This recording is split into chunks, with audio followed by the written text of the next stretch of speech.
Middle school camp 2019, let's go, we're here. I just wanted to share a little bit about my life and how I ended up kind of as a pastor.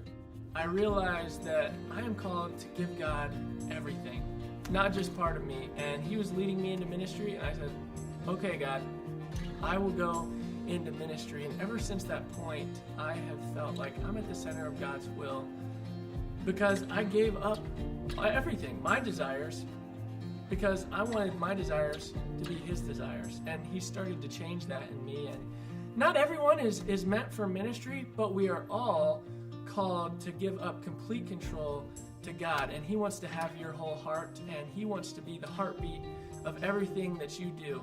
And so my prayer for you is that your desires will start to become His desires. And as you think about your future, think about what His future is for you. So excited that we're here at camp. Keep growing, keep loving each other. This part kind of embarrasses me when I'm amongst other youth pastors who've got a 4-year degree or even seminary. I went to school at ITT Technical School. I went for a year of trade school. By trade, I am a heating and air conditioning professional. But 20 years ago, I started feeling a tug from God as a volunteer youth leader to become a full-time youth pastor. I accepted that call and surrendered my life to that calling. I still feel inadequate.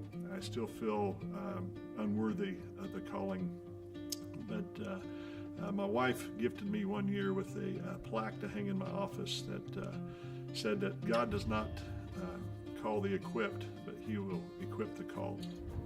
Believe it or not, when I was about your age, about 10 years old, I felt the call in my life to follow Jesus Christ and was baptized. And then after that, and my pursuit of following Him, later, many years later, as a teenager, at a church camp similar to this one, during a time of worship, I felt the call in my life into ministry. And I didn't know what that necessarily meant at the time, but I remember making the commitment to being called and coming forward and saying, I want to commit my life to the ministry of Jesus Christ. I didn't know at all what that meant. I didn't know if that meant through our family business that we have in the community. I didn't know if that meant in a church.